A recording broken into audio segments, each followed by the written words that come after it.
आज हमको यह बात समझनी पड़ेगी कि रानी के पेट से राजा नहीं पैदा होता है।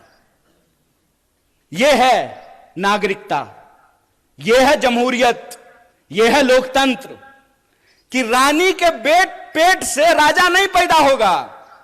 राहुल गांधी जी को भी अमेठी में जाकर के चुनाव लड़ना पड़ेगा। बोलिए, लड़ना पड़ेगा ना? यह लोकतंत्र है। एक बात बताइए, इंदिरा जी चुनाव नहीं लड़ी थी? लड़ी थी ना।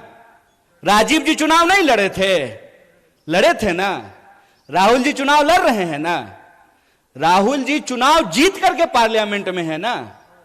और प्रियंका जी चुनाव नहीं लड़ी हैं तो पार्लियामेंट में है क्या? तो यह परिवारवाद की नई कहानी हमको सुना रही है। तो आप सब अपने मन में विचार कीजिए। आजाद होने का मतलब है आजाद ख्याल से प्रश्न करना। मैं मंच पे खड़ा हूं तो मैं जो भी बोलूंगा उसको आप यूं ही सच मत मान लीजिए। आप अपने मन में विचार कीजिए कि अगर भाजपा कहती है कि राहुल गांधी जी का सांसद बनना परिवारवाद है, तो अमित शाह का जो बेटा है, देखें उसका मुंह देखें अजय शाह का, है? उसका बीसीसीआई का सेक्रेटरी बनना परिवारवाद है कि नहीं है? और ज्योतिरादित्य सिंधिया जब यूपीए में मंत्री थे, उनके पिताजी भी मंत्री थे, माधवराव सिंधिया। तो जब तक वो कांग्रेस में थे तब तक परिवारवाद था।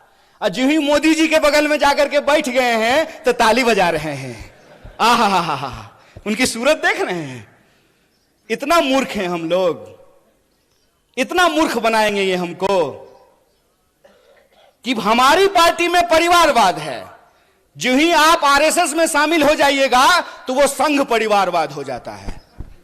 अगर परिवारवाद गलत है चचा, तो संघ परिवारवाद भी गलत है। ऐसा नहीं होगा कि हमारे लिए परिवारवाद गलत है और आपके लिए परिवारवाद सही हो जाएगा। मैं ये एग्जाम्पल हमेशा लोगों को देता हूं कि सोनिया जी का कांग्रेस में होना और राजीव जी का कांग्रेस में होना परिवारवाद है, तो मेनका गांधी जी का और वरुण गांधी जी का भाजपा में होना परिवारवाद कैसे नहीं है? बताइए, बोलिए।